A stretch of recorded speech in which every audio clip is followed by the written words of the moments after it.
Hello, everybody. Welcome back to the channel. We are live from Los Angeles. I'm your host, Young Brando, and we are going to talk about watches.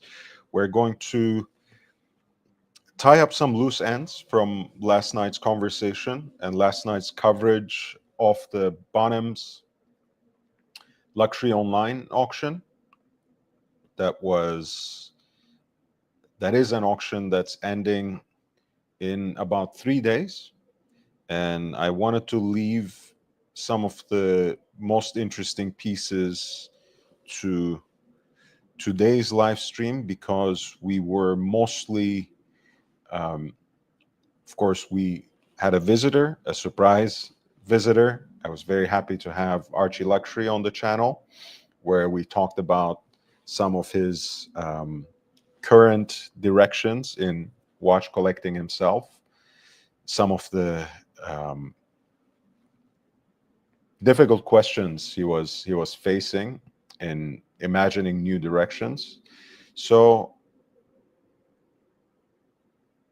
I wanted to go back and maybe talk about a few watches that I didn't have time to discuss yesterday, and then we can also go and check out another online auction house, uh, Ineichen uh, auctioneers from Zürich, that we discuss a lot, and maybe look at a few results that they have, or even some of the private sales that they happen to host on their platform, um, which probably is a wiser model for them, to be honest.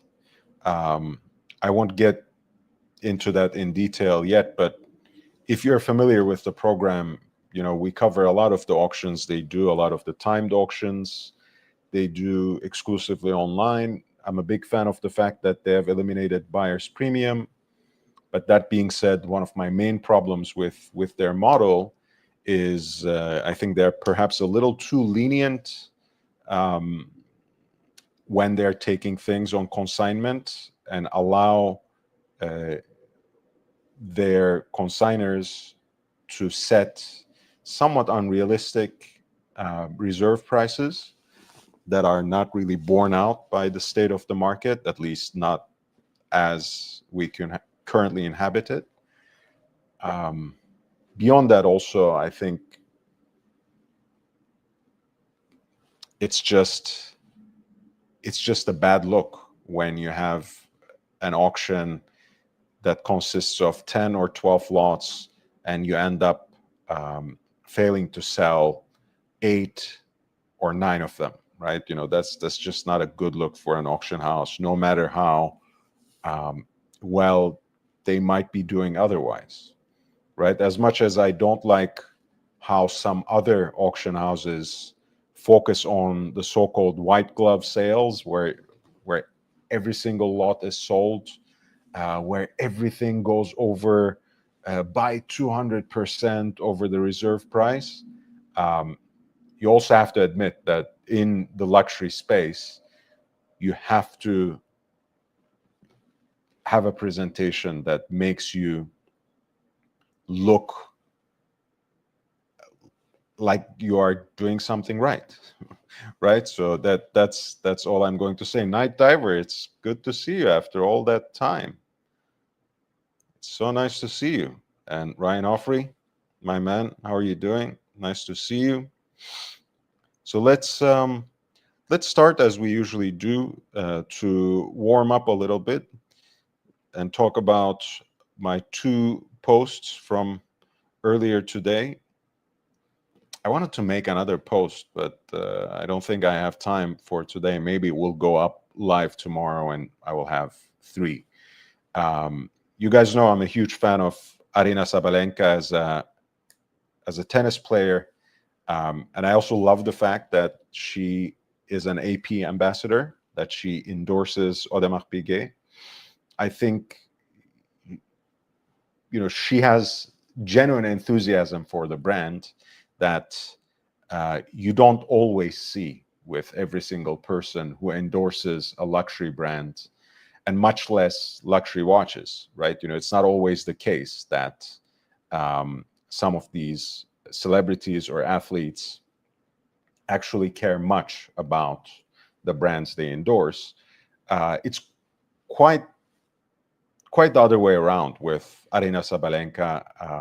If you follow any of her own social media content, I think she's much more prolific on TikTok, which I don't actively follow, but she also has a YouTube channel. She constantly documents her trips to the AP house. Always is genuinely excited, like in the same way that she would be excited after winning an important match, when she gets to pick up something really special. So I love seeing that. I love seeing that in people who get these sorts of endorsements, because again, it's not always the case at all. And this, what I observed about her enthusiasm with AP is really borne out by what I just saw from her post that she shared right when she arrived at Cincinnati, Ohio for Cincinnati Open. I think she played earlier today. Yeah, the round of 64th, where she beat Vondroshova, and she's gonna play Emma Raducanu in round of 32 on Monday. And she was wearing actually a vintage AP piece, which I was really happy to see, right? Because again, a lot of times we see the celebrities with the newest, shiniest model on their wrist, whether it is Rolex or Tag Heuer or AP. But when you have this sort of genuine chemistry between the ambassador and the brand, perhaps they feel more compelled to explore on their own accord, and sometimes with the brand's help too, of course, look, dip a little bit further back into the catalog of that brand.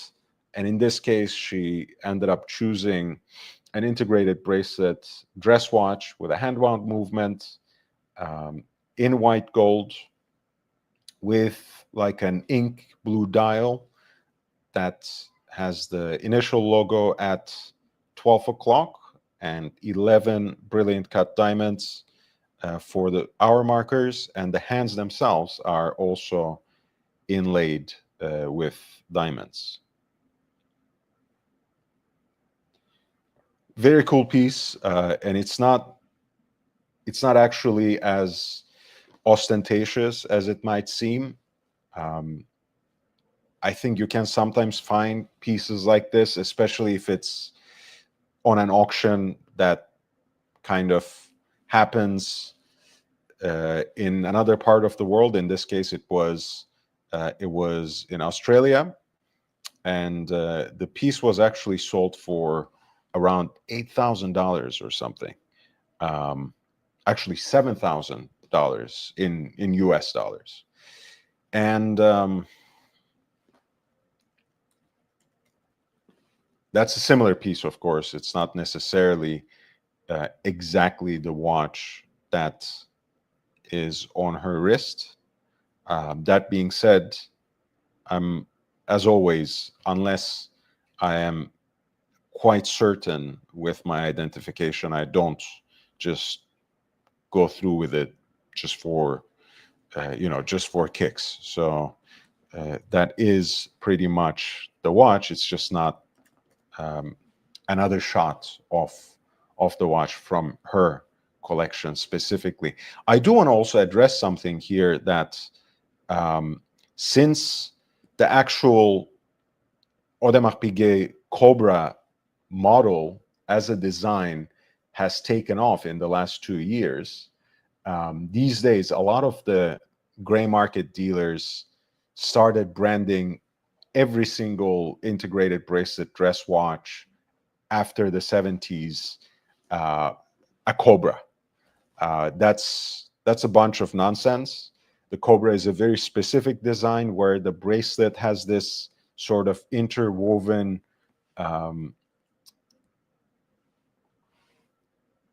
element, and the whole thing has this kind of monolithic look where the dial is loaded from the front, right? And no doubt it is also recognized as a Jarajanta design because the release of the Cobra, the reference 5403, was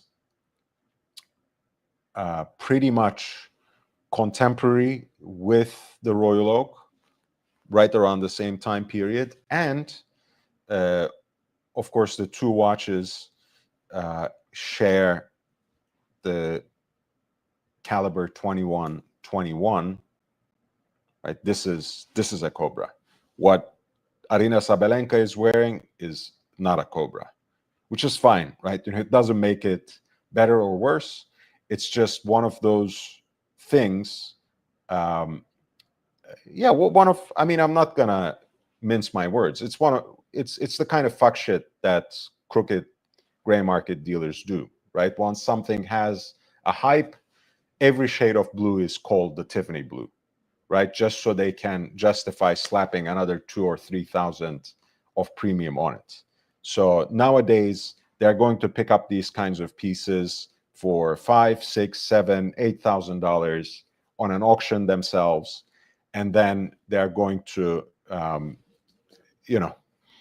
detail it, list it, and put it at an insane premium simply because it's an integrated bracelet dress watch, and they will call it Cobra for extra Jarajanta seasoning because anything that can be associated with his name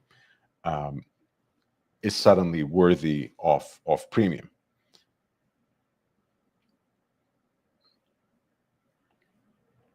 Anyway, I thought this was a really cool choice. I like that she has that sort of awareness and intention about what she wears. It's not just another AP. It's not just something that she could go in and pick up from an AP house. It's something that she thought about, that she perhaps pined for, and that the brand perhaps also helped her get. I know, for example, and Roger Federer has talked about this publicly as well, that Rolex helped him actually acquire a lot of the vintage pieces in his collection as well. So brands do that. It's not an entirely new thing, but it's not something that every single ambassador does. So when I see it, I really do appreciate it.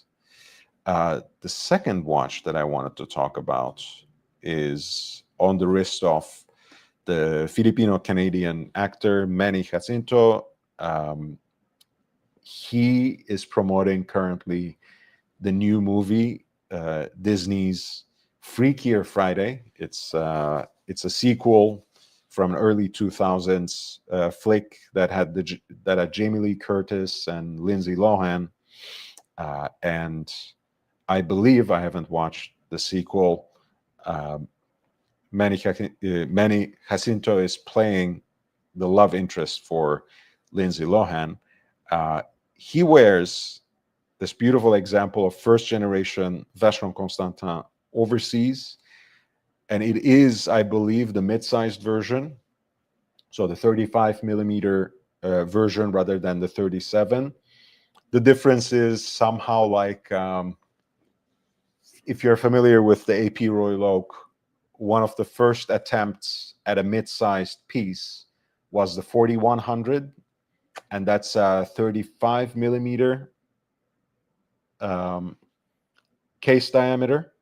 And then quickly after that, 14790 emerged, which is probably the more canonical neo-vintage reference for mid-sized Royal Oak, and that was 36 millimeters. So for overseas, which is a model that came out in 1996, and of which the release coincided with Johann Rupert's takeover of Vacheron Constantin, came out in two different sizes in 1996, and that was 42040, which is the 37, the jumbo version, and the 35 millimeter case diameter, which is what Manny is wearing here, and which is the smaller version. And I really like the first generation of the Vacheron Overseas. I think it's a great piece for daily wear. There are many different dial options.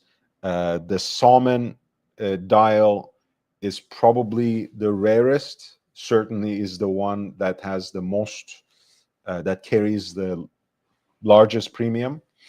The black and blue dials are more common. The white dial I really like because it has this sort of guilloche pattern. The rest of the dial colors are all brushed in terms of their finish with, wow, Pep, nice to see you, man. So nice to see you.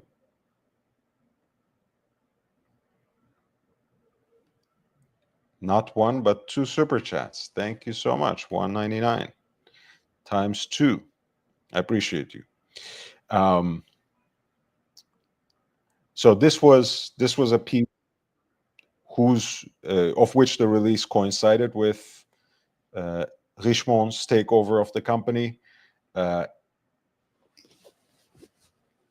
it came out in two sizes. And also, by the way, soon enough, the movement was slightly upgraded and the reference number changed. So you will find for the 37 millimeter 42040, 42042. Negligible differences between the two unless you really want the later movement, in which case you should go to 42042, and then 42050 for the 35 millimeter version, which was also quickly changed into 42052. The other reason I like well, not necessarily the other reason I like it personally, but the overseas line, the first generation, in terms of its dimensions, feels and wears more like the 222 rather than the third generation of overseas, which is more of a sporty and butch piece, both in terms of its proportions, but also because it has a more aggressive design in line of the Royal Oak. Whereas the first generation of the overseas is more of a hybrid between what we now recognize as an overseas and the 222, which has, in hindsight, become more popular, right? The 222, when it came out in the 70s, right, and its year of release was literally the 222nd anniversary of Vacheron, which was 1977. So 5 years after the Royal Oak, a year after both the Nautilus and the Ingenieur. I think it was, in all different variations, it was about 700 examples made of the watch. Let's be lavish and say 750, right? And it was only really after the belated hype around the third generation of overseas, which only really happened around 2018, even 2019, for a generation that had come out in 2016. It was only after that belated recognition of the Vacheron Constantin overseas that people looked back and started pining for variations of the 222, especially in stainless steel. And ultimately, because the number is so limited in terms of its production, since it was so unpopular, they jumped up in prices very quickly. So this is the Filipino-Canadian actor Manny Jacinto, who is wearing the first generation overseas in the 35 millimeter version with white guilloche dial. So let's jump back to what I was talking about when I left you last night. This is the Bonhams luxury online auction. And I left about 4 pieces last night because I was getting somewhat tired and needed to sign off. Here's the link to the auction website. And we're looking at lot 1002. And you will see there's a theme, right? You know, there were a number of new old stock Cartier pieces in the auction that I discussed, some of which I discussed yesterday night. There are a number of tourbillon watches and one other piece that I didn't get to talk about last night. I will do next. This is one of my favorite watches on this auction, 1002. It is the A. Lange und Söhne Richard Lange tourbillon pour le mérite. Of course, we have to remember when the brand was revived in 1994 at Günther Blümlein's initiative, and with, of course, the help of the family's heir, Walter Lange. One of the first watches, one of the quartet of watches they presented was a tourbillon that was called Pour le Mérite as well. A very different design, a movement that was conceived for Günther Blümlein, for A. Lange und Söhne, by Renaud et Papy, what you today know perhaps as either APRP or Audemars Piguet Le Locle, as it's now called. This is, of course, generations after that. This particular piece is, as I said, has a different design. It is from 2021. Its reference number is 760.04 in pink gold. And it has a very interesting regulator dial workout, which puts at its center this dial for the minutes. That is an eccentric dial, the largest one, that's at around 12 o'clock, and that at around 4 o'clock you have the subdial for the hours with Roman numerals, and you have a glimpse onto the tourbillon cage at shall we say around 8 o'clock in conventional terms, on the upper pivot of which there's a second sand as well. Of course, that is a 1-minute tourbillon. The cage completes its revolution in 60 seconds, so it's quite handy to equip it with a second sand so as to use it as an indicator as well. And that's basically juxtaposed here with the other 2 subdials of varying sizes that has a very distinct aesthetic.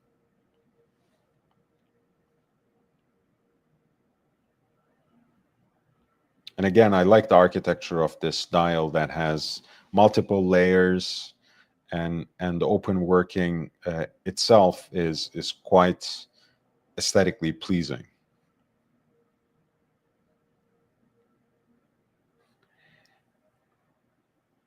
And also, by the way, being quite loyal to that legacy I just shared with you, where one of the original Lange models was Port de Mérite tourbillon. This watch also has a fusée and chain mechanism.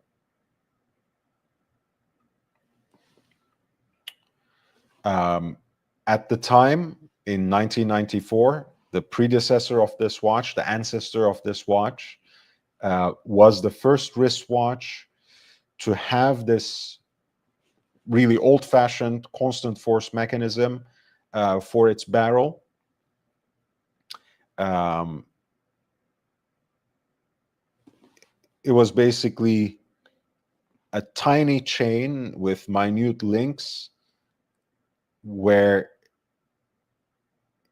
initially for the original model, they had a silk thread that was inserted between the links to maintain the gaps, and then burned to remove it once the chain was complete. So it's a very interesting heritage that this watch has, because at the time it was the first fusée and chain wristwatch. Of course, nowadays it's no longer really unique in the world of wristwatches, since Romain Gauthier has used it in a very unique fashion. I think Zenith has a tourbillon with the fusée and chain mechanism. Breguet has introduced tourbillon wristwatches with that mechanism as well. And you can see the chain that's connected to the barrel here in this particular watch,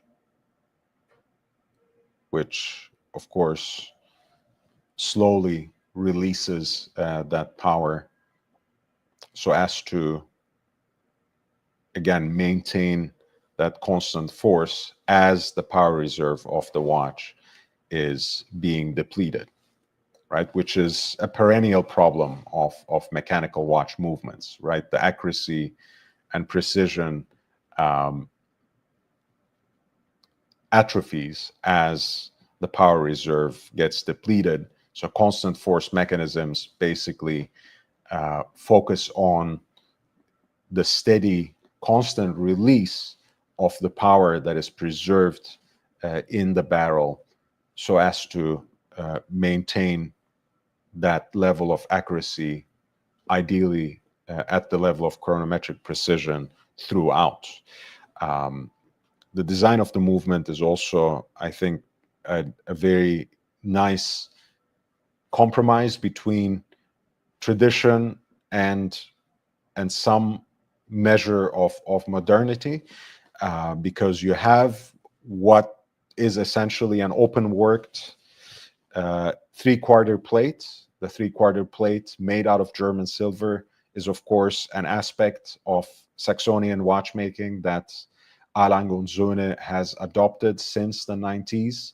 And here that three-quarter plate is open worked to expose not only the fusée and chain mechanism, but the primary gears of the movement as well. And as you can see, the balance cock is not only freehand engraved, but also set with an actual diamond and not just a synthetic ruby in this case, which is a nice way to honor what remains really the top of the line for a lot of Lange machines.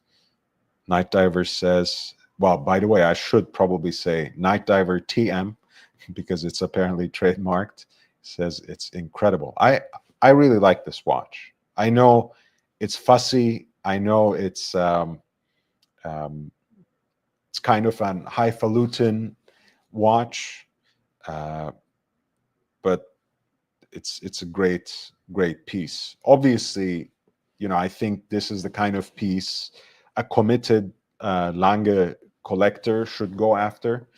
I would always recommend someone, if they're getting their first Lange, and if it's not only the sports watch that they're lusting after, the Odysseus, that they should go after a Lange one of whatever metal they choose, whether they're going to buy it at retail or on the secondary market, whether they want the moon phase version, the most recent moon phase version, or the initial movement.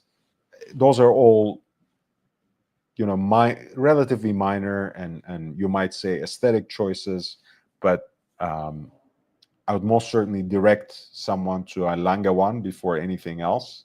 If they're just getting into that world, if they're just stepping into that universe or corner of that universe of German watchmaking, but this is certainly something that deserves to be in a seasoned Lange collector's selection.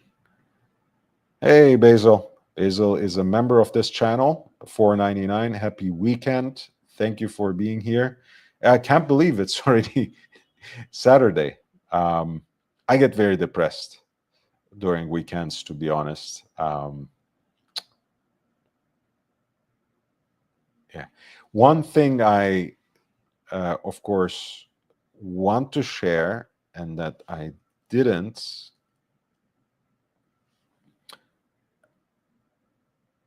is it has a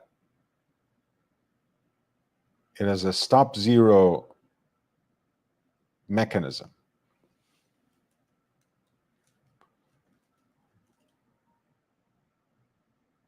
So that means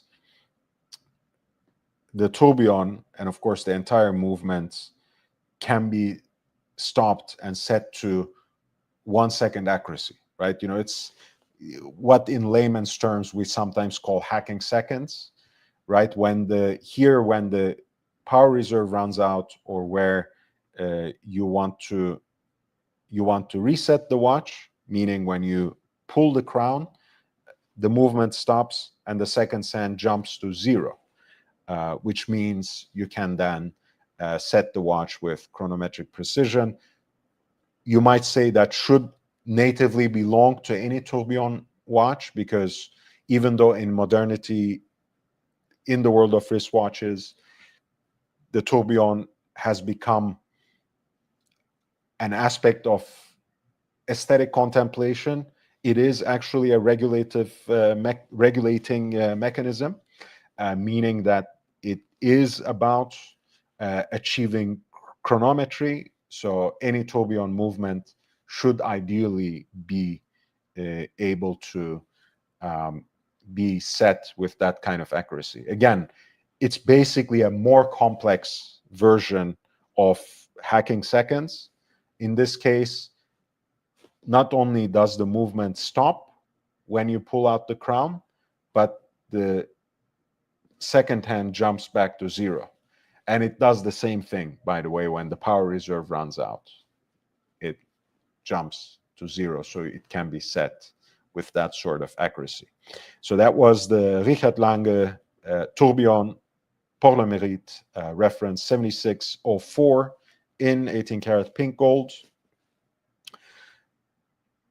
And the piece is currently being bid at 500,000 Hong Kong dollars, which is roughly 64,000. And that's at the lower end of the pre-auction estimate that they shared here. Pardon me. Oh, because I copied it right from here, right? So let's continue a discussion that Archie Luxury and I were having on yesterday's panel. We talked a lot about Breguet. Of course, one of the signatures of Breguet is the tourbillon. when Daniel Roth was reviving Breguet as a modern wristwatch, um, under the patronage of the Chomet brothers, and at the behest of their CEO François Baudet. Uh, one of the first things he did was to reimagine the tourbillon for a wristwatch. After that, of course, things have proliferated just in a manner of a couple of decades. However, the tourbillon, and now the tourbillon wristwatch, remains part of that heritage, part of that signature, part of that proper name, Breguet. And they have, over the years, released a lot of interesting versions. This is certainly one of my favorites. I've also mentioned yesterday that I love retrograde complications, retrograde indications. Here you have a perpetual calendar tourbillon in platinum, in the reference 3757, which has a date indicator that is retrograde, meaning that at the beginning of each month, this serpentine hand, which shows the date on a fan-like scale, snaps right back to 1, which is, of course, even more impressive, and you might even say joyful, for a perpetual calendar, right? There's again an eccentric placement of the dial for hours and minutes, pushed as a subdial up to 12 o'clock. Then you have, at the traditional 3 o'clock, an indicator for months, and at the traditional 9 o'clock, you have an indicator for the day of the week. And of course, the engine turning on this silvered dial that is made out of a gold blank is achieved by hand, and it's exquisite. It has a number of different patterns on it, ranging from vague wave, Clou de Paris, the hobnail, grain d'orge, barleycorn, and kind of, I think they call this soleil as well, which is in the date indicator, that the one that opens like a fan in this case. But I think it's essentially a representation of sun rays. In either case, you see also every single sector is also delineated by this coin edging too. Of course, you have stainless steel hands, all of which are heat blued to that cornflower shade. And you have a doubled upward facing crescent moon at the traditional 6 o'clock, which exposes the tourbillon cage. And that is a doubled crescent that has a 0 to 30 and 30 to 60 indicator for the seconds. It's a two-pronged second hand that, of course, is pivoted, is set on the upper pivot of the tourbillon cage, the tourbillon on the tourbillon bridge. It's really a beautiful watch. Signed, of course, Breguet on the plaque that's attached to the day of the week, and also inscribed with the movement number on the plaque attached to the month. Classic Breguet hands for the hour and minutes. Roman numerals on a Breguet frosted track. All these dial sectors are Breguet frosted similarly, and a serpentine hand for the dates. The piece is in platinum, as I mentioned. The reference is 3757. The case is actually relatively compact, 40 millimeters in diameter. Let me double check the thickness.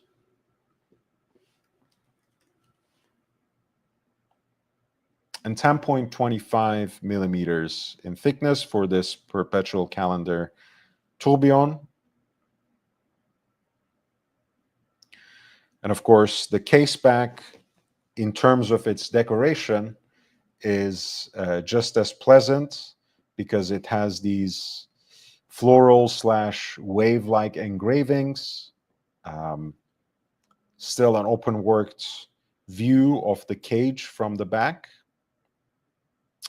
And it has the date of Breguet's 1801 patent for his tourbillon.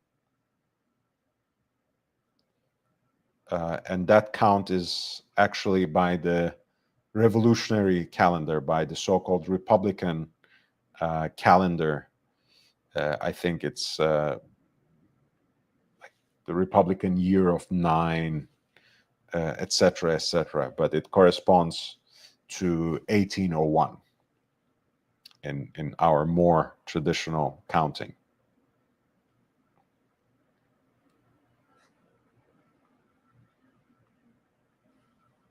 Of course, that's a matching clasp.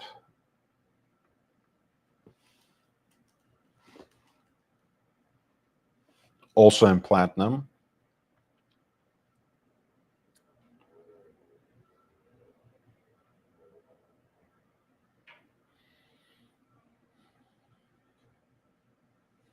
"50 hours of power reserve."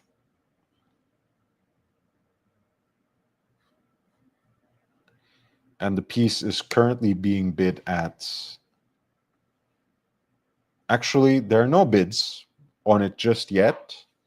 With less than 3 hours to go on the clock for this online auction.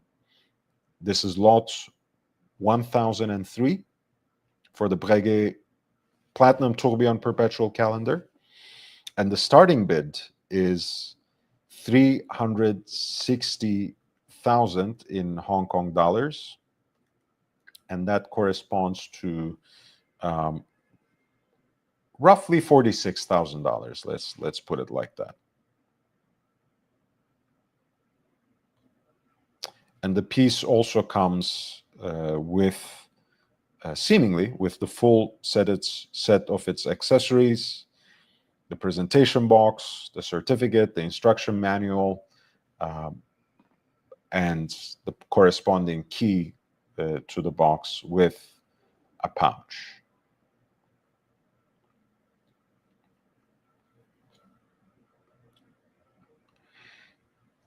The other piece I wanted to share is a world time, which will continue, again, one of our other touch points from the conversation yesterday with Archie Luxury.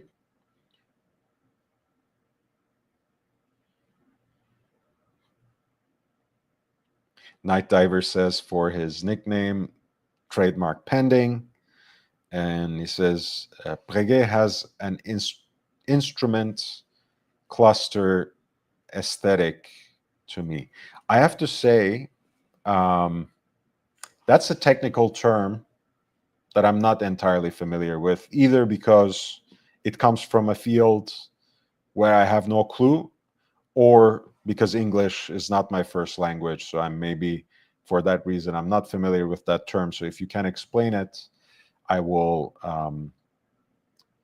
I'll try to relate to it. For me, Breguet's aesthetic really owes a lot, obviously, to the kinds of pocket watches that Abraham Louis Breguet made over the years. When Daniel Roth wanted to, was the master watchmaker in that mid-70s revival of the brand. He leaned quite heavily on that idea of having a round case that had some inspiration from pocket watches, converted to be worn on the wrist, right? So you have extended lugs in teardrop shape. You have aspects of guilloche decoration, which Breguet was actually a pioneer in terms of applying those decorations on the dial. So you see that, of course, on the dial, which is produced from gold blanks, but also on the case band in terms of that classic fluting. And of course, the dial itself, which is signed in a similar way in which Abraham Louis Breguet signed his pocket watches. It's decorated in a similar way as to how Breguet pocket watches were decorated on the dial with engine turning, so on and so forth. So it's kind of a, consciously, it has a consciously throwback aesthetic, as if these are the kind of watches that Breguet would have made if he were born or if he were resurrected in the era of wristwatches. Again, reeling back into yesterday's conversation where Archie shared with us his Patek Philippe World Time, which was the 5130. Here we have a 5131R with a cloisonné enamel dial. This is a pink gold World Time with a case diameter of, I think, roughly 39.5, I want to say.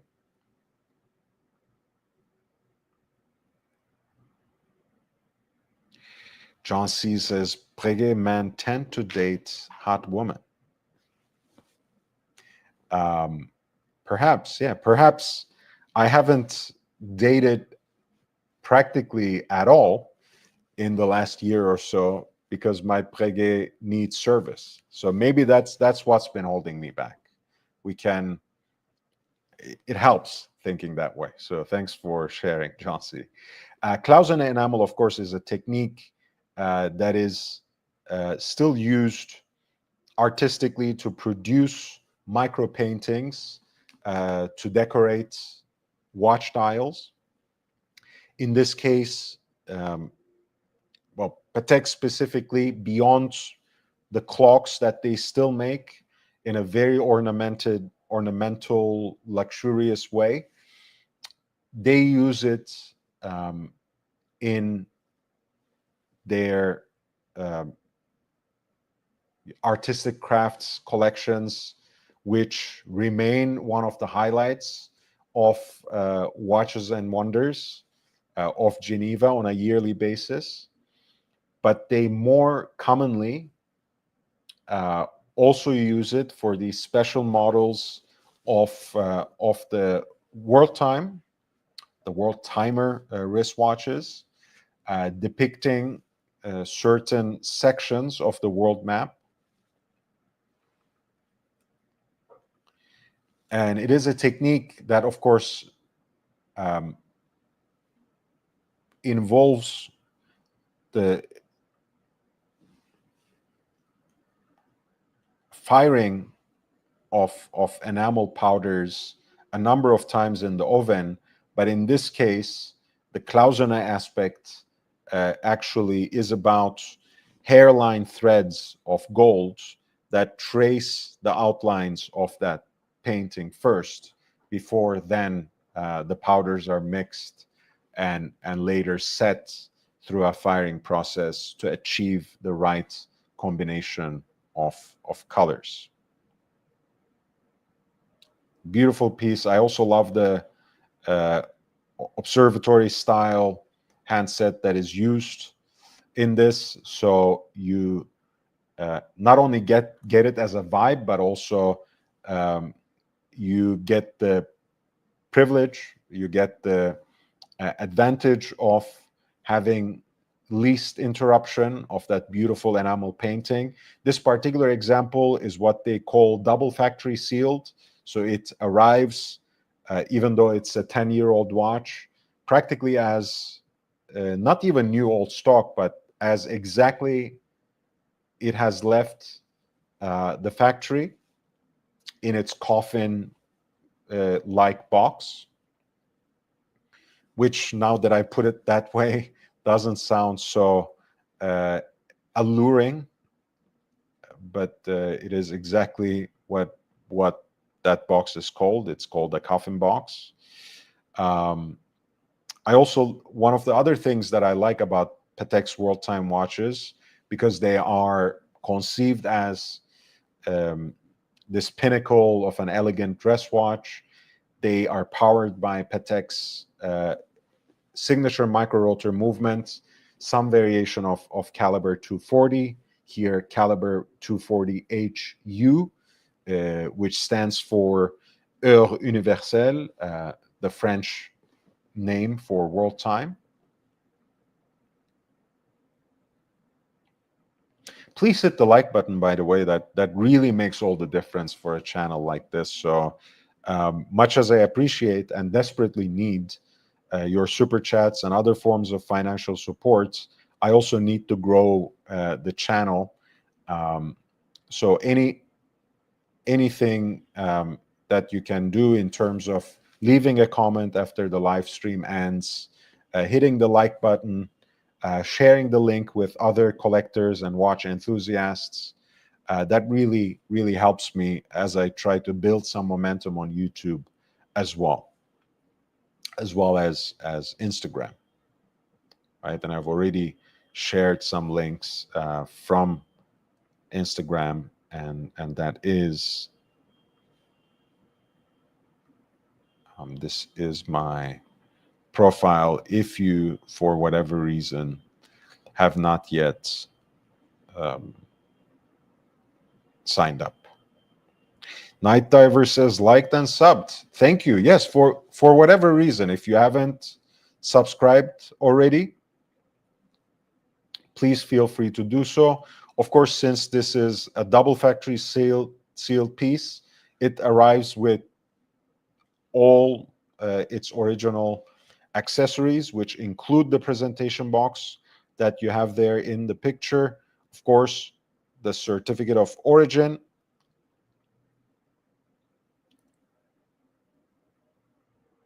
not to mention the instruction manual, swing tags, and the related literature as well. And once again, this piece has not yet received any bids, with less than 3 days to go for this Bonhams Hong Kong luxury online auction. This is the lot 1001. And the starting bid would be 500,000 Hong Kong dollars, which is roughly 63,700 in US dollars. Not so bad for a time capsule like this. Of course, I'm sure there are a few people already lined up to see if they can snipe it at the last second. No worries, Night Diver. Actually, I don't need much of any help on Instagram. I have almost 23,000 followers on Instagram right now. I'm doing much better there than YouTube, which I unfortunately left fallow for quite a while. Not even doing many live streams, so I'm getting back. I'm certainly back on the horse. A few interesting things coming up next week, and I'm also going to make more videos from now on. as well, so I can actually grow the channel. because live stream in and of itself doesn't really help grow an audience, right? I think it's a great way to maintain my audience, serve my audience in terms of a daily stream of watch knowledge. Um, but YouTube doesn't really help in and of itself to put more eyes on live streams. It's much harder.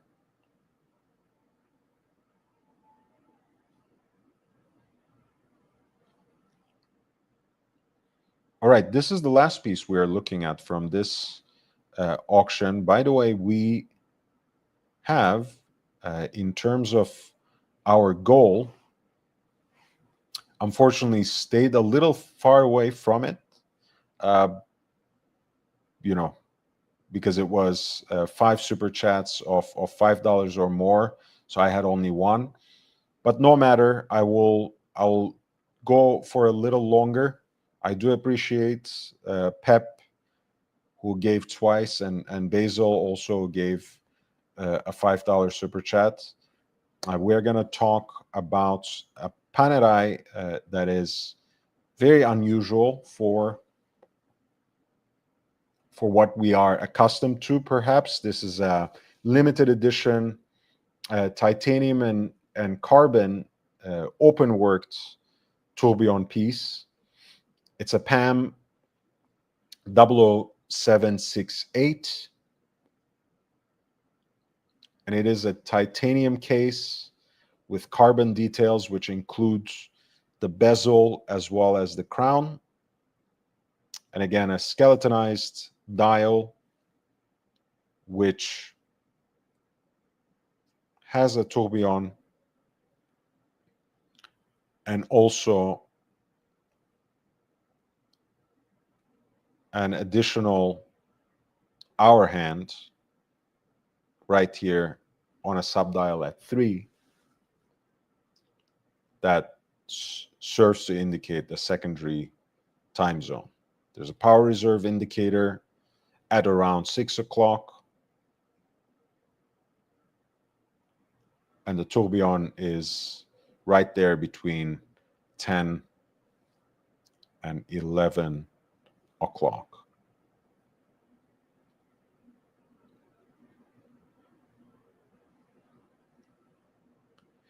This piece is usually referred to as the green lantern among collectors because of the green highlights on the dial and the flange.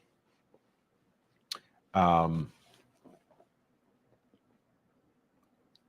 bezel is that carbon material that Panerai terms Carbotech. The case is made from grade 5 titanium.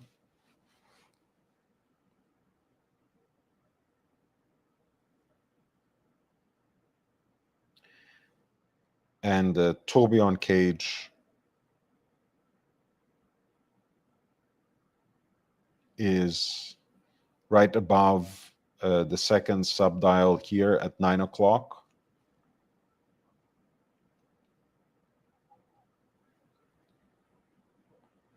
A very interesting piece. I don't know to whom it might appeal, because it's certainly not the kind of piece that the average Panerai collector who has that, aspiration towards the original vintage rugged purpose of these pieces.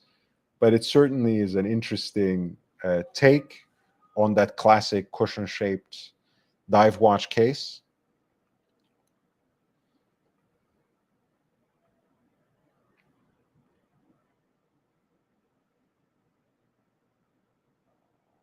And certainly aspects of the design still carry over that maritime theme, the use of the grills, different kinds of geometric shapes, and elements that remind you of that nautical environment, of submarines.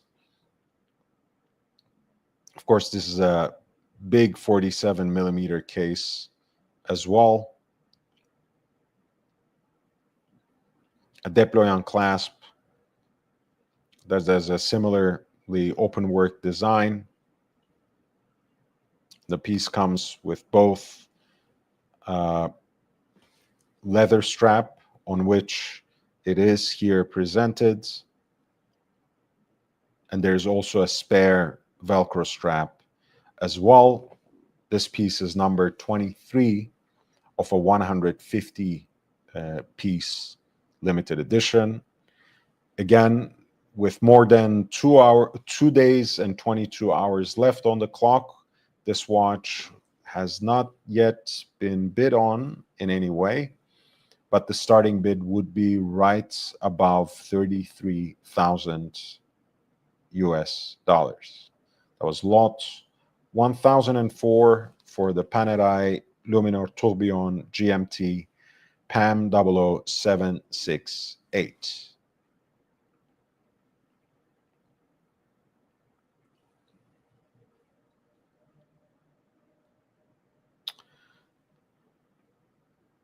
After talking about this particular quartet of watches, again, if you're interested in the auction, I will leave the link right there in the chat. I will quickly grab a gulp of water. I will actually take you to Ineichen, Zürich in the meantime and see whether we can take a look at the couple of auctions that recently have concluded, or perhaps dip into the private sales section they currently have. Let me know in the chat if you have any priorities. The link is already there, so you can tell me the name of the watch or the lot number if it's one of the finished auctions, and I will quickly go and focus on that watch with as much horological and historical detail as I can muster. Now I will just grab my water quickly, and I'll be back in about a minute.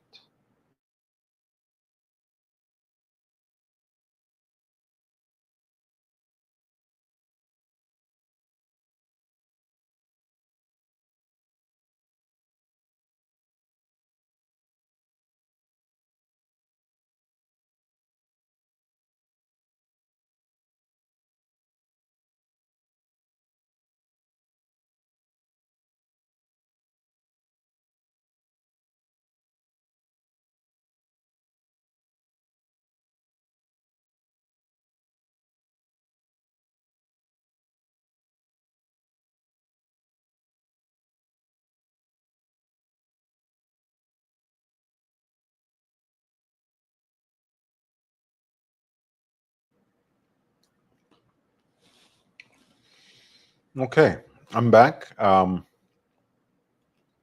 Please hit the like button if you haven't already. This is what I was talking about, by the way. Of course, we start with the same caveats as always when we look at auctions on this platform, meaning on my platform, whether we are looking at Ineichen or Philips or Bonhams, Christie's, Sotheby's, it never changes. I think you should always find the time and create the occasion to see these watches in person, inspect them firsthand. If that's not possible, contact the representatives of the auction house directly to supply you with more pictures, or perhaps to arrange for a video conference call where they can show you watches, give you all the details, pardon me, even help you through the condition reports. At any rate, if they are not ready to do these kinds of things, it's not really a relationship of trust that you can build with them. You guys know the reason I like Ineichen is, again, how they eliminate buyer's premium. So what you see is what you get in the auctions. But the problem is a lot of times they also have a very high, what I consider to be unrealistic, if not altogether delusional price points for the reserves, which you can see the last auction that ended yesterday. Out of 17 lots, they sold 9 and 8 were passed on. And the previous auction that ended on August 1st, 3 of the 14 lots were passed on, which is, slightly more reasonable. But unfortunately, the former case, the case with the most recent auction, seems to be more common with Ineichen. So either they themselves get a little bit ahead of themselves, or a little more hopeful in terms of committing to larger reserve price points, or they bend a little too easily to the will of their consigners in setting what are unrealistic price points for the reserve. And it's not just my opinion, right? The results bear it out. If the market actually thought these watches were worth the reserve, so we can quickly check, for example, some of the pieces from the auction that started on August the 2nd and ended yesterday. For example, right, the Patek Philippe annual calendar, white gold on the matching 5-link bracelet, brick style bracelet. The maximum bid was 33,450. Didn't meet the reserve, didn't sell. That was lot 6 from the auction that ended yesterday. Here's the link. Or for that matter,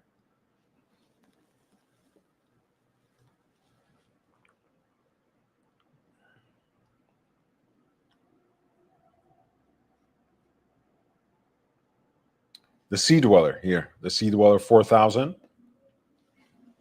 which is kind of a modern classic, right? 16600, the end of an era kind of piece at lot 7. The maximum bid they received out of 6 total bids was 10,550, which didn't meet the reserve, which means the watch didn't sell. Fair enough. Again, no one can blame the consigner for wanting a certain amount of money, for them to set a certain kind of reserve price. But at the end of the day, when half of the lots don't sell, it's not a great look. Let's look at a watch that did sell and that I think was a good value for the money. This is one of those 90s classics from Jaeger-LeCoultre, the Tourbillon.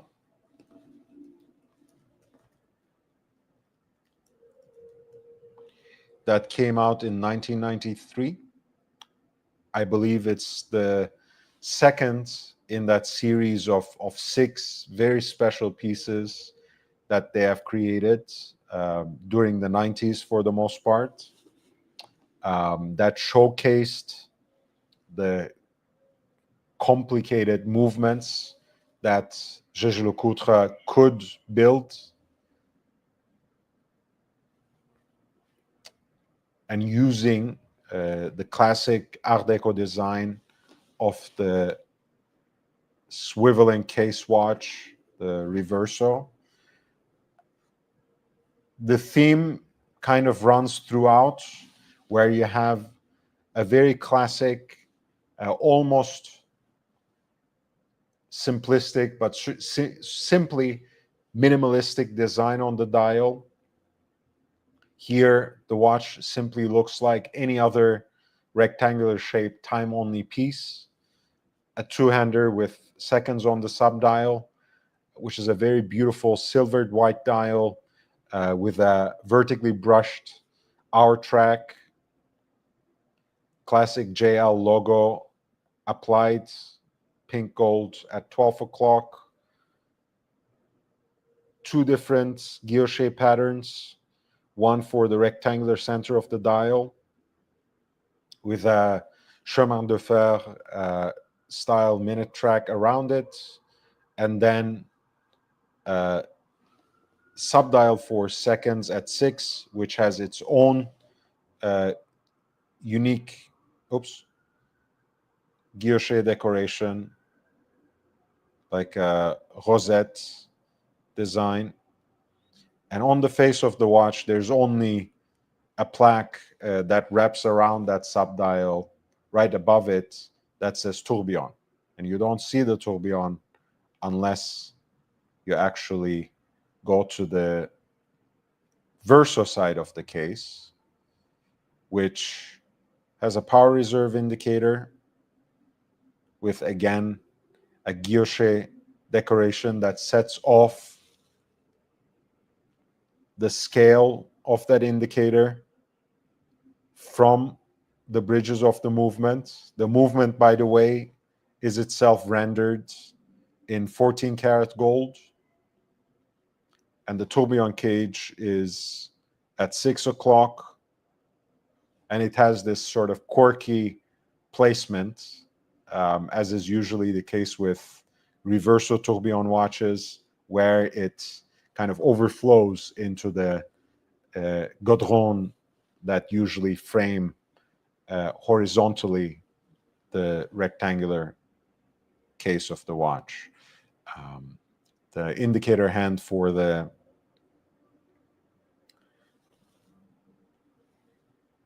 power reserve indicator is an alpha-shaped hand, and it's heat blued, and also several parts of the movement have these blued screws, which create a nice contrast with the pink gold bridge plates of the movement.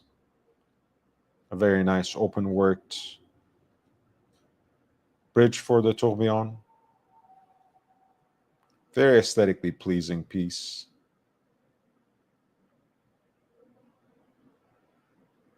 One of only 500 pieces, as is the case with these limited editions.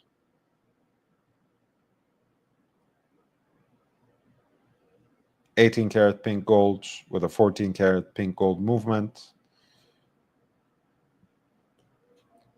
This is lot 5 from the most recent timed auction from Ineichen, Zürich, reference 272.68. That sold for 30,950, which I think for a watch like this is a decent deal. Of course, with these limited editions,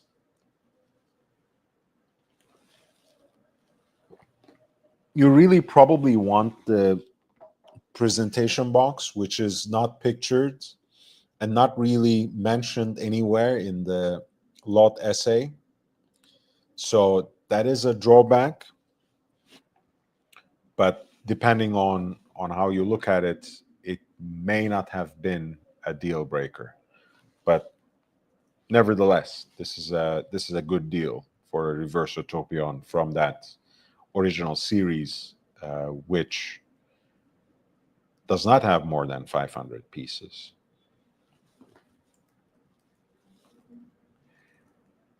And I don't know it off the top of my head, but I think today's reverso tourbillon that they have in the tribute series is probably at least $150,000, if not more. Possibly more.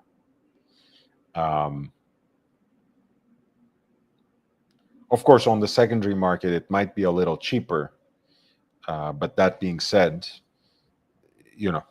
that's we are already comparing apples and oranges, right? You have something limited, something that will remain forever part of Jaeger-LeCoultre's history, and something that really is a bargain for a tourbillon of that caliber, no pun intended. And you know that compared to what you can get today, even if they were priced similarly, I think would have been a better deal. Here, you pay a fraction. Um, it's amazing.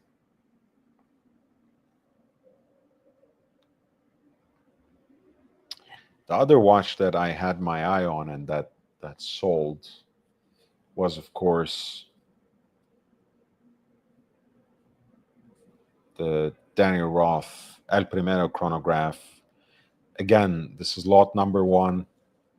It's obviously these pieces are not and are never going to be as desirable as the chronographs from the true independent era of Daniel Roth. These are the kinds of more utilitarian stainless steel cased pieces that were released after the Hourglass acquired the brand in 1995.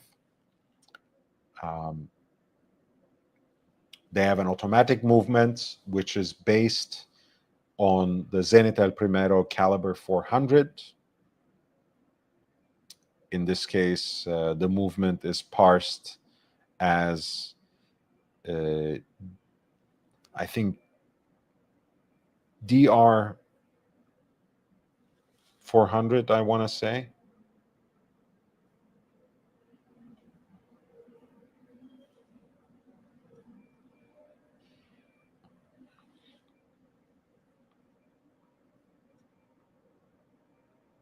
We can take a quick look here onto the movement, which is not decorated at a high level, but it's still a nice automatic movement to observe. It has the dial, it has the date window at 4:30, which I'm not a big fan of, but a classic black Daniel Roth dial there, which is kind of a slightly more modernized, playful take on the design codes that he revived and established at Breguet.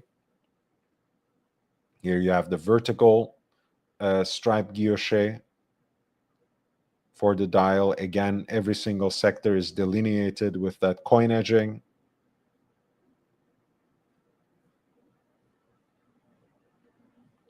The arrow hands, the general aesthetic, again, is a little more playful, but still somehow remain a throwback to what Daniel Roth had achieved in that Breguet revival that he was preoccupied with for the good part of 13 to 15 years. The reference is S247 for this watch. Again, it comes with a number of different dial options on the secondary market, these automatic chronographs. It also has this matching déployant clasp that has that gesture towards the double elliptical shape of the case with the vertical stripes too.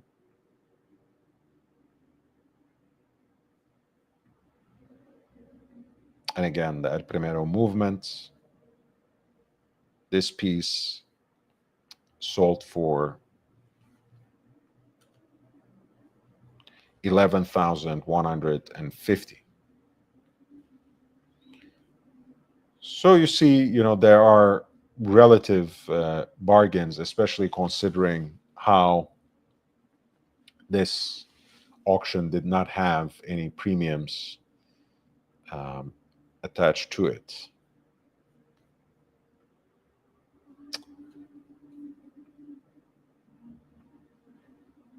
And the auction that ended before this, which we can also take a look at.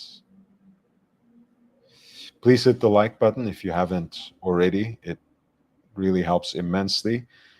This is an auction that we discussed. Again, had many interesting bargains, right? Speaking of that 90s reverso aesthetic, it had the reverso Sun Moon, which is not a limited edition, but still a significant watch from that era at lot 11 for this auction that ended on July 26th.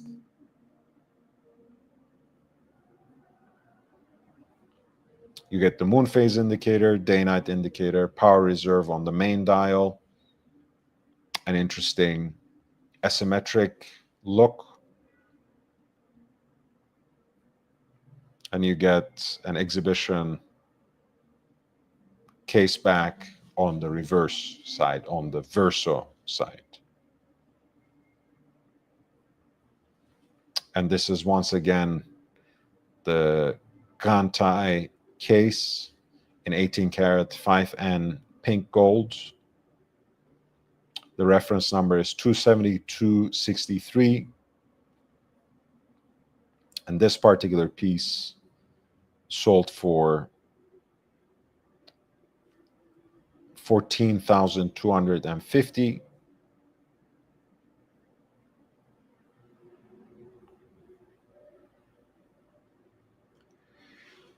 Lot 12, which had the classic IWC Doppelchronograph, the IW 3711, the chronograph rattrapante, the split-second chronograph that was made possible by a module that Richard Habring designed for the Valjoux 7750 base. Morning, Fries. How are you doing, man? Nice to see you. And this particular piece sold for $5,000. It's, I mean, you know, I know IWC's ideal is the democratization of complications. And I know this piece on the secondary market is already a good deal. But getting it at $5,000 in decent enough condition from an auction, doesn't sound so bad to me.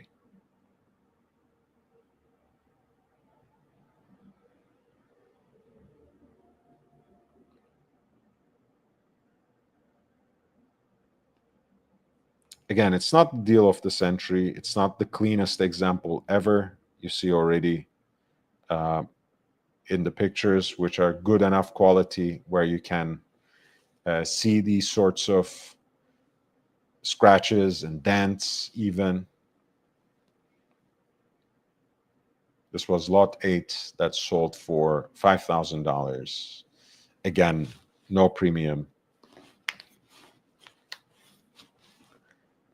on July 26th.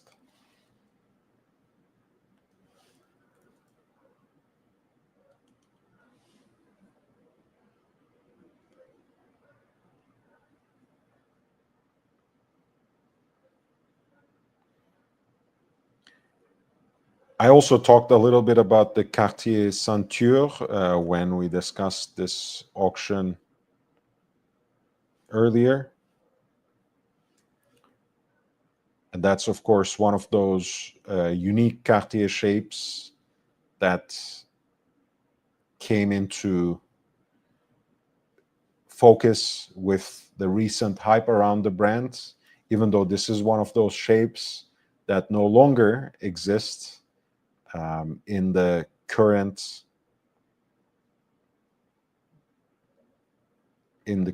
catalog.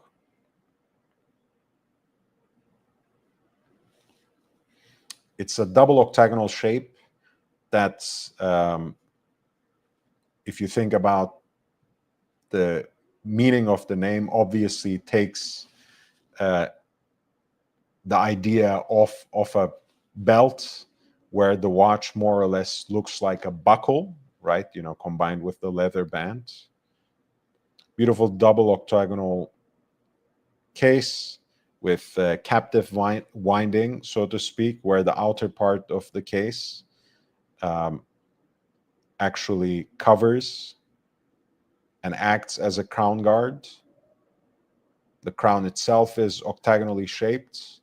Of course, you have the classic Cartier dial with slightly elongated Roman numerals that line up around railroad track style minute track, Paris signature under 6, and the secret signature that forms part of the Roman numeral 7. And that was the Cartier Ceinture reference 78-100 in yellow gold that sold for $4,250. Of course, this is not the jumbo version of the Ceinture, so it's not perhaps the more expensive, more desirable one.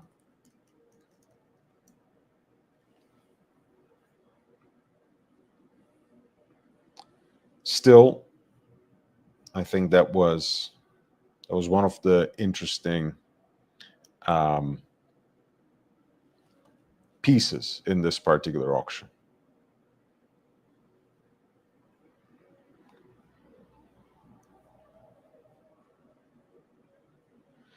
All right, I think I'll maybe talk about another watch, unless there's a special request.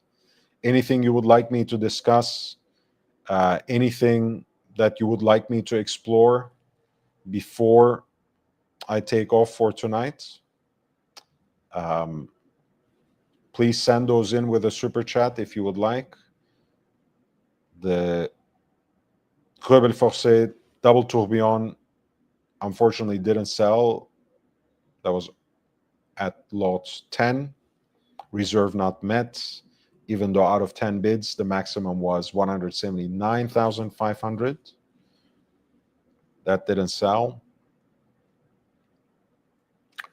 The forgotten integrated bracelet sports watch of the 90s, the Patek Philippe Neptune, the 5085, the one with the moon phase, powered by the micro rotor movements, caliber 240.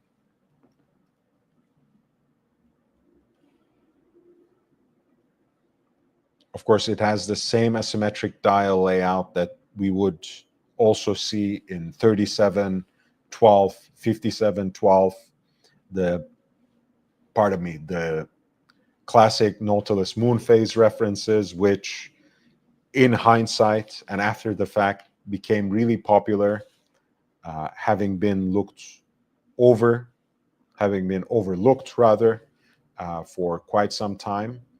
The Neptune itself I really like as a design, especially that kind of snakeskin reptilian style bracelet. I think it's a very unique design. I love how it flows with the case. I love the asymmetric dial. I just never liked the fonts and the handset that goes with it.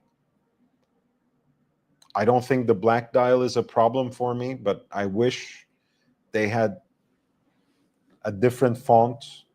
I wish they had something other than these thin pencil hands.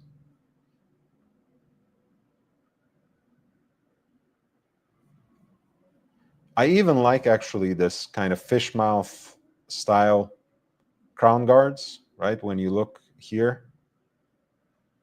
So overall, I really like the aesthetics of the design. It is a weird design. It's odd, but it has some sort of appeal to me. So, if these were actually, if you had picked up one of these at a certain point in time where even the Nautilus itself was not so popular, it could have been a great deal. But nowadays, they have gotten quite expensive and quite up there themselves. This is the 5085A that sold for almost $31,000 in terms of the hammer price.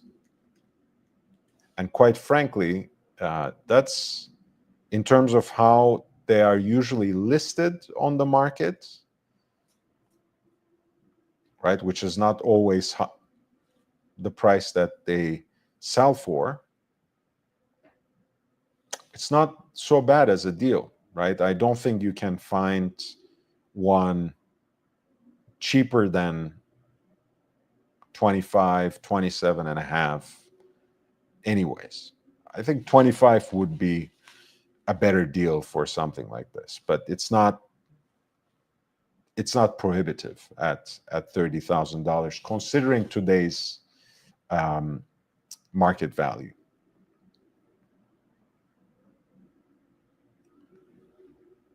But again, I can't do it at that price point, even though there are aspects of the design that really appeal to me. The dial is a huge put off, and I really remember the times where people wouldn't even touch something like this with a 10-foot pole. But it is what it is. That's how things have become. All right. Well, thank you so much for being here. Thank you, Pep, for super chatting twice, and for Basil's Bezels. Love you, man. Thank you so much for your contributions. Thank you, everyone else, including Night Diver, of course, Ryan Hoffrey and John C., who have chimed in and opined and shared their comments and perspectives from the chat. I hope I can have soon enough another guest, another one of you. You know, it doesn't have to be prearranged. In fact, I prefer when it's spontaneous, when someone jumps in to talk watches with me. Please don't hesitate to interrupt whatever I have going on. Yes, I put a lot of effort into it. I prepare, but a lot of it is not so timely and so urgent that I have to tackle it in that particular live stream, right? I'm happy to push it back either at a later point on the same stream or perhaps to tomorrow's broadcast. I have no problem. I am making these things more frequent. I have been for a little while now almost on a steady schedule of about 4 live streams per week. Hopefully, it will be even more than that, and complemented by more videos. And I have, again, for those who want to contribute to the channel, there's an extensive archive of exclusive content. If you sign up for a membership, that's also a great gift for someone else who is watching the channel too. YouTube provides you a couple of other ways to contribute to the channel. Of course, the super chats and super thanks once the video ends and you want to leave a comment. In either case, you should leave a comment, whether it's a question, a comment, a suggestion, anything. That really helps, you know, in general with the algorithm. Any kind of engagement is good. If you have not subscribed and hit the like button, you can at least do that and share the link to this channel or to my Instagram platform with another watch collector, another watch enthusiast or two. That will be also appreciated. If you don't yourself follow me on Instagram, you should certainly do that too. I have a daily stream of content there that always has a certain currency, but I really aim at creating something more timeless that has the kind of narrative and storytelling with lots of historical details and horological information as well. So please check that out on Instagram at young.brando, on YouTube at youngbrando. I'll be here with another live stream tomorrow. Until then, stay safe, stay healthy, wear and enjoy your watches. Good night. Bye.